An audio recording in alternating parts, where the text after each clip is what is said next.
के मंचासीन हस्तियों का मैं आपके बीच में परिचय की दृष्टि से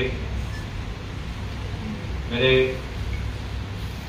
बाईं ओर अंतिम कुर्सी पर आज के इस कार्यक्रम के विशिष्ट अतिथि कुमार अतुल जी, संपादक अमर उजाला से उपस्थित हैं। उनके ठीक दाहिनी ओर मध्य कुर्सी पर श्रीमान जत्थेदार भूपेंद्र सिंह जी उपस्थित हैं और उनकी दाहिनी तरफ आज के इस कार्यक्रम के मुख्य वक्ता के रूप में हम सबका मार्गदर्शन करने वाले वरिष्ठ प्रचारक श्रीमान कृपाशंकर जी, संयुक्त क्षेत्र प्रचार प्रमुख के रूप में उत्तर पश्चिम क्षेत्र के हम सबका मार्गदर्शन कर रहे हैं।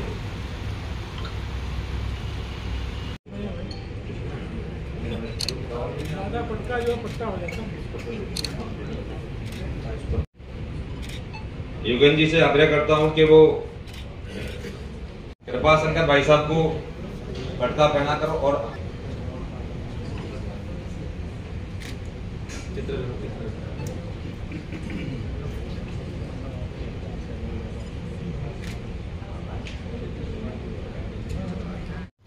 पेशे में है लोक मंगल की हम कामना करें, लेकिन वामपंथियों ने जिस तरह से उसका चित्रण किया है वो अक्षम्य है। अब आता हूं असली बात। नारद जी का लोक मंगल लोक कार्य, कितने लोगों ने नारद पुराण देखा है? शायद किसी ने नहीं देखा है। बहुत बढ़िया। नारद पुराण में क्या है? ज्योतिष, तंत्र, लोक कल्याण, संगीत, क्या नहीं है उसमें जो लोक मंगल की भावना से परिपूर्ण है। कुछ छोटे छोटे उदाहरण में आपको दे।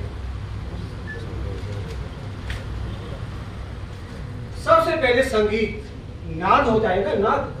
आप मंदिर में जाते हैं, घंटा बजा देते हैं, कभी आपने सुना है घंटे का नाद? आपके अंदर शरीर में होगी, आपके मस्तिष्क को और गतिशील कर देगी। नारद पुराण बताती है गणित की बात। नारद पुराण ये कहती है रेखा गणित का विकास किससे हुआ? रेखा गणित का विकास नहीं सोचा होगा किस अंश पर, किस कोण पे आपका धनुष चलना है, उस धनुर्विद्या से आपके रेखा गणित का विकास है। आप नारद पुराण पढ़ेंगे तो आपको ये भी मिल जाएगा, उसमें पाई भी है, पाई का मान भी है। पधारे तमाम विद्वज्जन, माननीय कृपाशंकर जी, जत्थेदार भूपेंद्र जी, संघ परिवार से जुड़े तमाम वरिष्ठ पदाधिकारीगण, लगता है चंद्रशेखर जी शायद आ गए हैं, स्वागत करते हैं। कई हमारे अलीगढ़ के सम्मानित मित्रगण, श्याम कुंतेल जी, चंद्रशेखर जी, राजीव जी, बड़े भाई सुरेंद्र जी, सभी लोगों को मैं सादर प्रणाम करता हूं। आज यहां पर आपने मुझे बुलाकर जो सम्मान दिया है उसके लिए मैं बहुत बहुत आभारी हूं।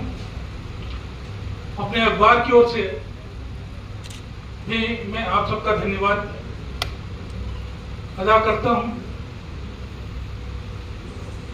नारद जयंती पर अभी भाई सुरेंद्र शर्मा जी बहुत ही प्रबुद्ध, बहुत ही विचार प्रवाह, बहुत ही पारंपरिक जानकारी दे रहे थे।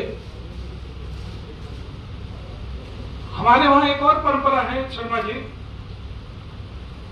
ये शास्त्रीय परंपरा है और कमोबेश जब तक पत्र लेखन चला है तब तक वो परंपरा, उस परंपरा का निर्वाह होता रहा है। हम पत्र की शुरुआत कैसे करते हैं?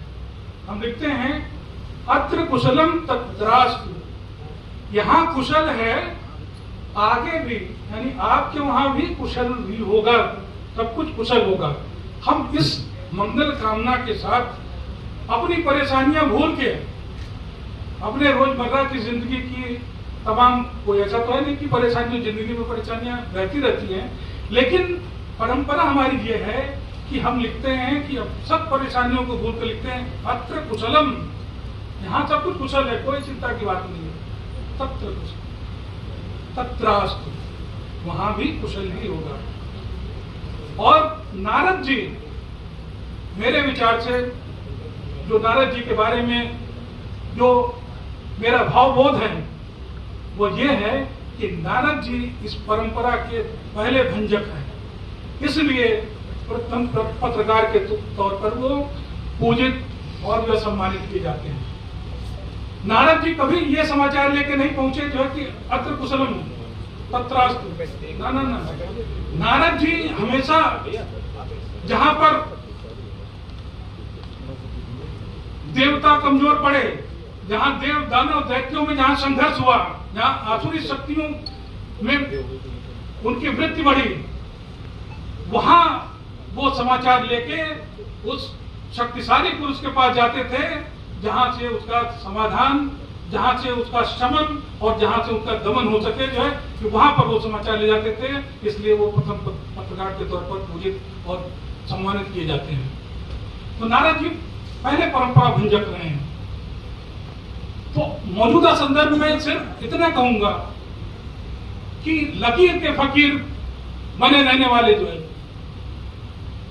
जो जस का तस या किसी भी लोभ में, लालच में, उत्कोच में, किसी भी प्रकार से अगर सच को सच कहने का साहस नहीं है तो मेरे निगाह में वो पत्रकार नहीं है। दुर्भाग्य की बात यह है कि अब ऐसे साहसी लोगों का, ऐसे सच बोलने वालों का और वस्तुस्थिति को ठीक ढंग से रखने वालों की कमी होती जा रही है। मैं इसको स्वीकार करने में कोई देते अखबार के संपादक के तौर पर बहुत ही गंभीरता से मैं इस सच को और इस तथ्य को स्वीकार करता हूं कि ऐसे लोगों में अब बहुत ही, जिसको कहते हैं ना कि दुर्लभ प्रजाति के होते जा रहे हैं।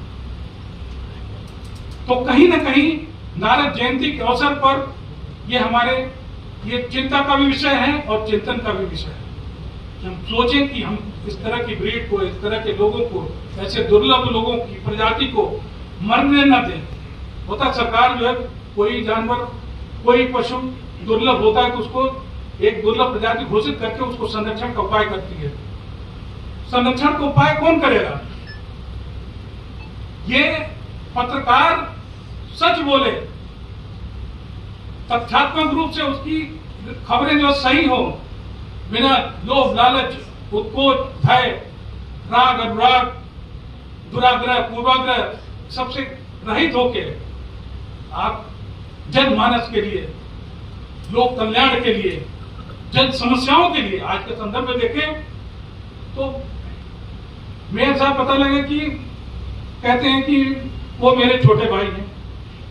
तो क्या हम मेयर साहब इतना सम्मान देते हैं, वो खुद को जो है छोटा भाई कहते हैं, तो क्या हम नगर की समस्याओं को छापना बंद कर देंगे क्या? इसी तरीके से तमाम अधिकारीगण हैं, पुलिस अधिकारीगण हैं, नगर आयुक्त है, नगर निगम है, एडीए है। ये आप यकीन माने कि तमाम किस्म के दबाव रहते हैं, संबंधों का दबाव रहता है, कहीं विज्ञापन का दबाव रहता है, कहीं व्यापार का दबाव रहता है। वो 50 किस्म के दबाव आपके सामने जो आते हैं कि जिससे आप सच को सच कहने का साहस न जुटा सके, या हो सकता है पत्रकार जो है किसी पड़ जाता है, निजी लोग में भी पड़ जाता है, कोई कहने में गुरेज नहीं है। सुरेंद्र जी जानते हैं, सुरेंद्र जी एक ऐसे पत्रकारों की श्रेणी में रहे हैं जिन्होंने यश के अलावा कुछ नहीं कमाया। तो ऐसे दुर्लभ श्रेणी के पत्रकार, मैं अपना उदाहरण नहीं देता हूं, मैं पैदल चलने वाला आदमी हूं। आप समझिए कि 35 साल पत्रकारिता के जीवन में और उच्च पदों पर दिल्ली, चंडीगढ़, देहरादून, मेरठ जैसे जैसे बड़े शहरों में रहने के बावजूद मैं पैदल चलने वाला आदमी हूं और अलीगढ़ में मैं चुनौती देके जाता हूं कि कोई मजाल नहीं है कोई एक आदमी मुझे कह सके कि खबरों के नाम पे इन्होंने समझौता कर लिया हो। चुनौती देता हूं मैं खुले मंच से। मैं कोई उदाहरण नहीं आपको अगर हम उजाला पढ़ते होंगे तो आपने देखा होगा 2 साल में जो है कि हमने कैसी कैसी खबरें छापी और क्या दबाव रहा होगा। मैं नाम नहीं लूंगा जो है तमाम संस्थाओं का, तमाम बड़े व्यक्तियों का, तमाम सो कॉल्ड जो है अराजक तत्वों का, गुंडा तत्वों का, जिससे मुझे कहा गया कि ये तो बहुत गुंडा तत्व हैं, बहुत अराजक तत्व हैं, बहुत बदतमीज हैं, बहुत बदसलूक हैं। हमने कहा कि पत्रकार अगर अपने पे आ जाए तो उससे बड़ा कोई गुंडा, उससे कोई बड़ा बदसलूक कोई नहीं हो सकता। मैं खुलेआम कहता हूं। और आप यकीन माने कि तमाम किस्म के दबाव, तमाम किस्म के लोग, तमाम किस्म के अराजकताएं, तमाम किस्म की बदतमीजियां जो है जैसे जैसे हमने सख्त रवैया अपनाया, तमाम जो है बिल्कुल जैसे कांटे बिल्कुल साफ होते गए। और जिनको जिनको लोग कहते थे सब आके जो है हमारे चरणों में, मैं कोई अपनी बात नहीं करता, तो सब चरणों में झुककर जो है लोगों ने प्रणाम किया और ये कहा कि भाई तो छोटा भाई। तो पत्रकार अगर अपने पर आ जाए, पत्रकार अपनी परंपरा का निर्वहन करे। परंपरा आप देखें कि स्वतंत्रता संग्राम आंदोलन में 2 वर्गों की बहुत बड़ी भूमिका होती थी। एक वर्ग था अधिवक्ता वर्ग, नाम नहीं लेना, सभी तकरीबन सारे लोग गांधी जी से लेके मोतीलाल नेहरू, जवाहरलाल नेहरू, वल्लभ भाई पटेल और बेशुमार लोग जो अधिवक्ता वर्ग से रहे हैं। लेकिन उसके साथ साथ या तो उन्होंने पत्रकारिता की या पत्रकारों का गणेश शंकर विद्यार्थी जैसे पत्रकारों का जो देश की आजादी में बहुत बड़ा योगदान रहा है। आज के अवसर पर ऐसे लोगों को प्रणाम करने का दिन है जिन्होंने पत्रकारिता में जो है अपनी कलम पर दाग नहीं लगने दिया। जो मुंशी प्रेमचंद इतने बड़े कथाकार थे, वो एक पत्रकार के तौर पर भी जो तमाम अपने सामाजिक विसंगतियों पर, और उनकी अकड़ ये कि मैं प्रेमचंद की अभी एक उनका अनुभव पढ़ रहा था, उनकी आत्मकथा में उनकी पत्नी ने लिखा कि उनके इंस्पेक्टर ऑफ स्कूल उनके घर के सामने से गुजरे गाड़ी से, प्रेमचंद जो खड़े नहीं हुए और बाहर नहीं गए, उन्होंने सलाम नहीं किया। तो उसके बाद अंग्रेज अफसर ने उनको बुलवाया, कहा कि तुम कितने बदसलूक आदमी हो कि तुम्हारा अफसर तुम्हारे घर के सामने से गुजर रहा है, तुम आके सलाम नहीं करने आते हो। तो कहने के अफसर होंगे आप दफ्तर के, अपने घर का बादशाह तुम मैं हूं। तो जो ये अकड़, तो ये अक्खड़पन और ये अकड़, ये जो सच्चे पत्रकार में हो सकती थी। जो तो प्रेमचंद एक उनकी आप पढ़ी होगी कि पंच परमेश्वर कहानी में प्रेमचंद लिखते हैं कि क्या बिगाड़ के डर से ईमान की बात ना कहोगे। तो मुझे लगता है कि पत्रकारों का ये मूल मंत्र होना चाहिए, क्या बिगाड़ के डर से, क्या संबंध चीज खराब हो जाएंगे, कुत्ते चीज बुरा मान जाएंगे, कि राजीव जी बुरा मान जाएंगे, क्या बिगाड़ के डर से हम सच नहीं कहेंगे। लेकिन दिक्कत क्या है कि आज की बिगाड़ की बात पहले आती है। पहले लोग सारा आकलन कर लेते हैं कि इससे, इस खबर से मेरा क्या फायदा होगा, इस खबर से मेरा क्या नुकसान होगा, कि नफा नुकसान के सारे आकलन गणित सारे किए जाते हैं, उसके बाद खबरें दी जाती हैं। तो इसीलिए मैंने कहा कि ये हमारे लिए चिंता का विषय भी है और चिंतन का भी विषय है, और नारद जयंती से बढ़िया अवसर कुछ नहीं हो सकता। आप यकीन माने कि लोग कहते हैं कि अखबार में बड़ा दबाव रहता है, अखबार विज्ञापन का दबाव रहता है, व्यापार का दबाव रहता है। मैं कम से कम अमर उजाला अखबार की ओर से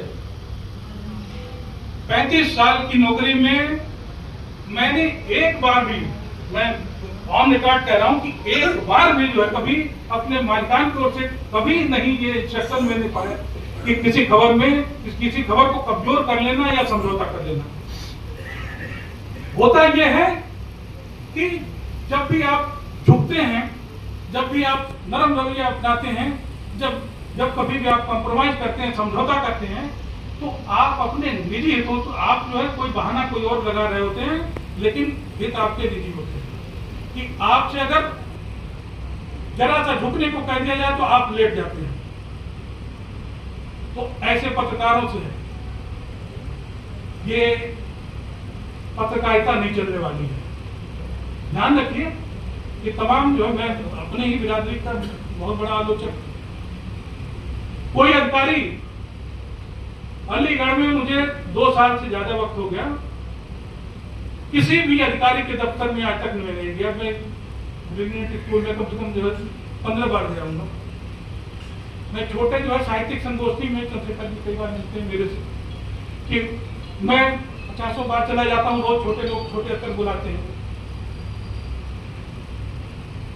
किसी भी अधिकारी के दफ्तर में, चाहे वो कमिश्नर हो, चाहे वो डीएम हो, चाहे आईजी हो, डीआईजी हो, एसएसपी हो, एसपी हो, एडीएम हो, एक भी अफसर मुझे ये नहीं बता सकता कि उसके दफ्तर में मैं कभी गया हूँगा जब किसी चीज की सिफारिश के लिए, या वैसे भी नहीं गया हूँगा।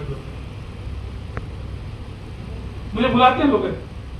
एएमयू के वीसी जो है मुझसे कम से कम प्रोफेसर तारिक मंसूर साहब जो है इस समय भाजपा के नेता हैं, कि कम से कम 15 से 16 दफा जो उन्होंने फोन करके कहा कि कभी चाय पीने को आइए, कभी चाय पीने को आइए, कभी चाय पीने को आइए। और एक शिकायत भी की कि एएमयू में हमारा रिपोर्टर इकराम वारिद देखता है, सभी लोग कई लोग परिचित होंगे, तो उसकी खबरों से ऑब्वियसली जो है उस पर अपना ही हाथ होता था। उसकी कई खबरों से खबा होकर तारिक मंसूर साहब ने एक बार तो इतना कहा कि आप ऐसा गुजारिश है साहब कि आप रिपोर्टर बदल दीजिए। आप सोचिए कि कुलपति से संबंध रखना, एएमयू जैसे संस्थान के कुलपति से संबंध रखना मेरे लिए ज्यादा फायदेमंद हो सकता था। मैं बहुत आराम से चाय पी सकता था, लेकिन मैंने कोई उनको बहुत सलीकेदार उत्तर दिया। हमने कहा कि तारिक साहब कभी इधर से गुजरना हो तो मैं तो 24 घंटे बैठा रहता हूँ, आप कभी भी आइए, आपका स्वागत है, चाय भी पिलाएंगे, आपको नाश्ता भी कराएंगे, और कभी लंच और डिनर का टाइम होगा तो वो भी कराएंगे। कि मेरी थोड़ी फितरत कम है, मैं जाता कम हूँ। चंद्रशेखर जी हमारे कई कॉमन मित्र हैं, चंद्रशेखर जी के साथ पढ़ाए हुए शिक्षाविद हैं। मेरी पृष्ठभूमि लॉ की है, लीगल बैकग्राउंड का जो है एलएलएम में, कि लॉ में मैं टॉपर रहा हूँ। कई इनके साथी जो है प्रोफेसर अजेंद्र वगैरह हैं, बीएचयू वगैरह में है, तो मेरे सपाटी हैं, सब जानते हैं, इनको भी जानते हैं, पढ़ाए हुए साथ में। मैंने कोई कंपटीशन, किसी कंपटीशन का फॉर्म नहीं भरा। जो मैं यूनिवर्सिटी का टॉपर था, जो तस्दीक कर लीजिए जो है कि मैंने किसी भी कंपटीशन का फॉर्म नहीं भरा, क्योंकि मेरी रुचि थी पत्रकारिता में। ठीक है, हम फक्र सही, हम फकीर सही, लेकिन जो भी किया अपने दिल से किया, मन से किया, और आज आप सबके सामने है। जैसा भी मुझे जिंदगी से कोई शिकवा नहीं है, मजदूर आदमी हूँ, लेखन का काम है मेरा। जो है 50 किताबें मैं लिख लूंगा, मेरा काम चल जाएगा। मुझे चाह नहीं है कि मैं देखता हूँ कि भिंडी टाइम, टमाटर टाइम, फलाने टाइम, बड़ी बड़ी गाड़ियों में लोग घूमते हैं, दिन रात जो बैठे रहते हैं, अफसरों चक्कर तक। एक विज्ञापन के लिए जो 50-80% कमीशन देते हैं, ऐसे लोगों की पूछ भी होती है। तो आज नारद जयंती की इस संध्या पर, इस अवसर पर, कि मैं पत्रकारों के लिए कि एक बहुत चिंतन का और एक मंथन का जो एक विषय छोड़ जाता हूं कि अपने बारे में कभी सोचिए, अपनी गरिमा के बारे में सोचिए, कभी परंपरा के बारे में सोचिए, नारद जी के बारे में सोचिए, देश के वरिष्ठ पत्रकारों के बारे में सोचिए, जिन्होंने इस देश का जो स्वर्णिम इतिहास और स्वर्णिम अध्याय रचा हुआ है। हमें उस परंपरा को कलंकित करने का कोई अधिकार नहीं है। अगर हम जरा सा भी नारद जी के, गणेश शंकर विद्यार्थी के, महात्मा गांधी के, सुभाष चंद्र बोस के, अगर जरा सा भी पाचन भी, नाखून के बराबर भी उनके सिद्धांतों का, अटल जी इतने बड़े पत्रकार रहे, वीर अर्जुन के तो संपादक रहे वो, वीर अर्जुन के संपादक रहे, कई छोटे मोटे अखबारों में उन्होंने काम किया है। अटल जी हमारे आदर्श हो सकते हैं जो। तो हम पत्रकारों की समृद्ध परंपरा का ध्यान रखें और सोचें कि हमें करना क्या है। और एक पत्रकार जब जीवित होगा, जागृत होगा, तो देश को, दुनिया को नई दिशा, नई ऊर्जा, नई राह दिखाएगा। इसी शुभकामना के साथ आपने बुलाया, बहुत बहुत धन्यवाद। नारद जयंती समारोह में उपस्थित श्रद्धेय मंच, विद्वज्जन और मित्रों,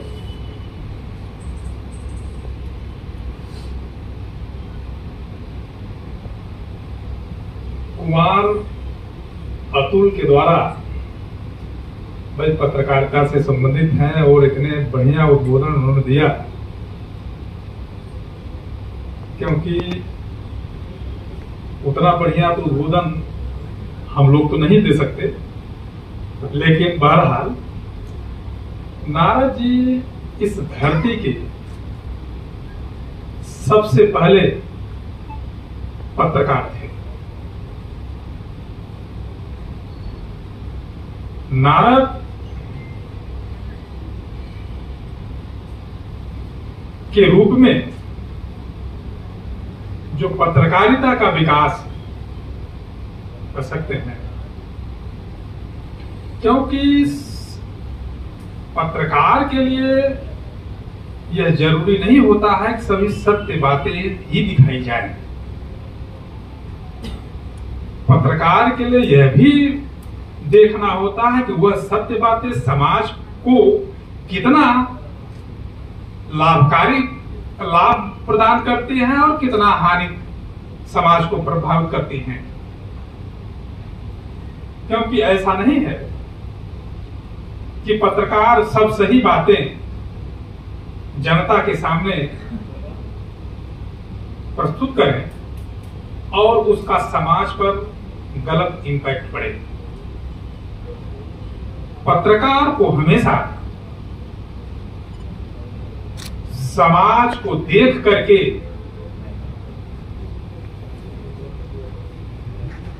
पत्रकारिता करनी चाहिए, क्योंकि नारद हमेशा यह देखते थे कि पत्रकार जो सूचना कन्वे करते थे और उसको इस तरह से ट्विस्ट करके, सही बात होती है, इस तरह से ट्विस्ट करके बताते थे कि आधे लोगों को वो बात समझ ही नहीं आती है जो वैसे होते, क्योंकि इसलिए ट्विस्ट करते थे, पर्पस केवल यह था वह समाज में उसका गलत संदेश न जाने पावे। क्योंकि यहाँ पर पत्रकारों की भूमिका यह है, देखने में पेपर में तमाम चीजें ऐसी आती है, इसने इसको यह किया, वह किया, ऐसे किया, वैसे किया, क्योंकि कुछ ऐसी चीजें पत्रकारों को अवॉइड करनी चाहिए, देख ले कि उसका समाज में इंपैक्ट क्या पड़ रहा है। क्योंकि यह समाज के साथ साथ देश में उसका क्या, क्योंकि हम सब जो भी कार्य करें देश और समाज को ध्यान में रख करके करें, क्योंकि देश है तो हम हैं, बिना देश के हमारा कोई अस्तित्व नहीं है। इसलिए पत्रकार बंधुओं से हमारा अनुरोध है, कोई भी ऐसा काम, भले वह सत्य हो, देश विरोधी बातें पत्रकारिता तक न जाने पावे, जनमानस तक न जाने पाए, वहीं उसको दफना दिया जाए। क्योंकि अगर उसका इंपैक्ट बाहर दूर तक जाएगा, हमारे देश पर प्रतिकूल प्रभाव पड़ेगा, जनमानस पर प्रभाव पड़ेगा। क्योंकि आप देख रहे हैं अपने आसपास क्या स्थिति है। इसलिए हम सब कोई भी ऐसा काम न करें जो देश समाज को प्रभावित करने वाली जितनी भी बातें हैं उसको ध्यान में रखते हुए करें। क्योंकि यह सबसे पहले यह ध्यान रखना पड़ेगा कि देश सर्वप्रथम है। अगर देश है, हम आप हैं। बिना उसके हमारा आपका अस्तित्व नहीं के बराबर है। इसलिए पत्रकार बंधुओं से हमारा पुनः अनुरोध है, कोई ऐसा काम, चाहे वह सत्य ही हो, कोई ऐसा काम पत्रकारिता में या जनसंचार माध्यमों के द्वारा जनता तक न परोसे जाए जो वह देश विरोधी हो, वह या देश को नुकसान पहुंचाने के उद्देश्य से की जा रही हो, उसको वहीं पर रोक देना चाहिए। और इन्हीं बातों के साथ मैं अपनी वाणी की विराम देना चाहता हूँ। जय हिंद, जय भारत। कश्मीरी पंडित, जब औरंगजेब कश्मीरी पंडितों के ऊपर अत्याचार कर रहा था तो औरंगजेब ने शेर अफगान खां को कश्मीर का गवर्नर बनाया। उसने कहा कि आप इतना कश्मीर के अंदर कट्टरवाद फैला दो कि या तो लोग अपने आप इस्लाम कबूल कर ले या उनको मार दो। पंडित कृपाराम जी के नेतृत्व में एक जत्था श्री अनंतपुर साहब पहुंचा। उन्होंने कहा कि हमें औरंगजेब के अत्याचारों से मुक्त कराइए। तो उन्होंने विश्वास दिलाया कि आज के बाद कभी भी औरंगजेब आपके ऊपर अत्याचार नहीं करेगा, जबकि औरंगजेब 1.25 लाख दिनों रोज उतारता था। हम माननीय प्रधानमंत्री जी श्री नरेंद्र मोदी जी का बहुत बहुत धन्यवाद करते हैं, जिन्होंने कुछ ऐसे काम किए हैं कि देश उन्हें हमेशा याद रखेगा।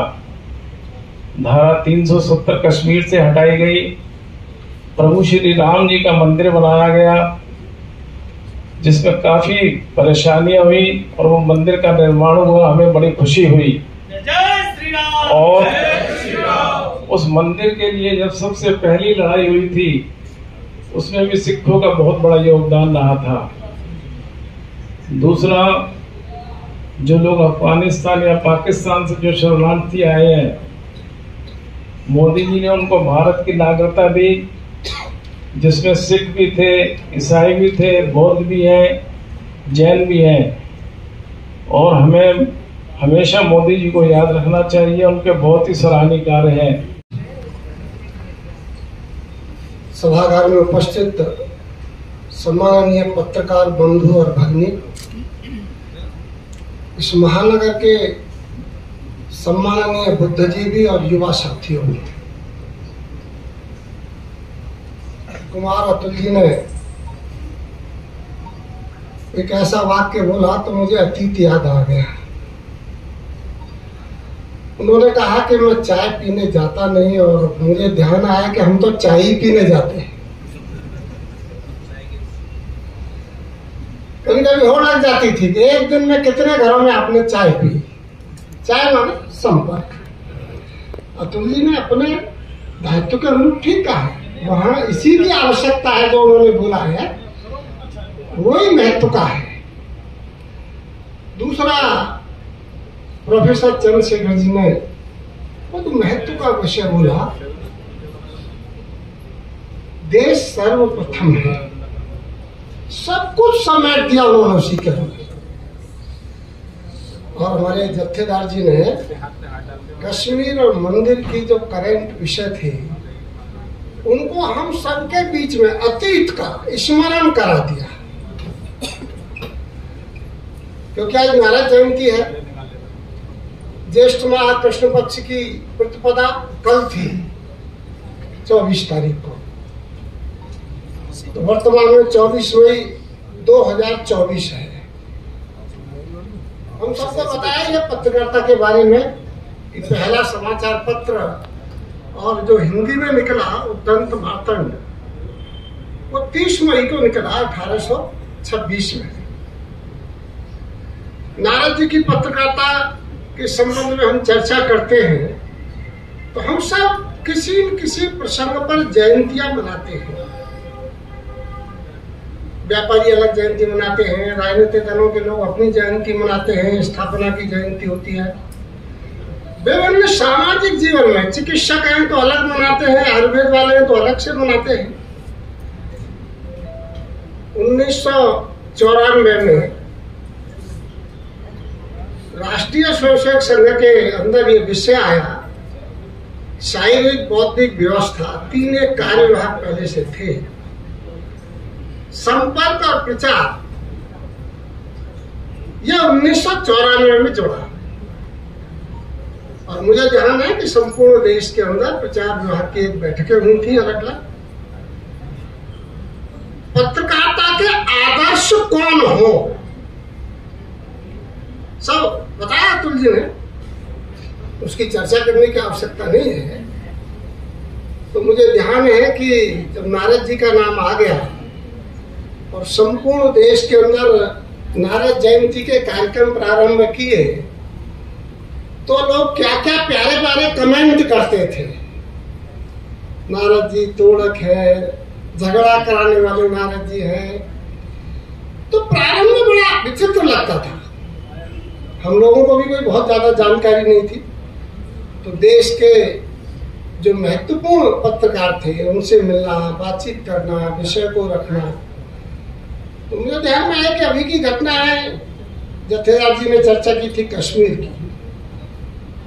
हम 20 वर्षों तक कश्मीर के संबंध में उसकी जानकारी, उसके तथ्यों को लेकर सभी राजनीतिक दलों के लोगों के पास गए हैं। विश्वास नहीं होता था कि ऐसा कैसे हो जाएगा, और अपने अधिकारी बताते थे कि ये हो जाएगा, आप उसका अध्ययन करिए, देखिए, तथ्य लेकर के जाते थे।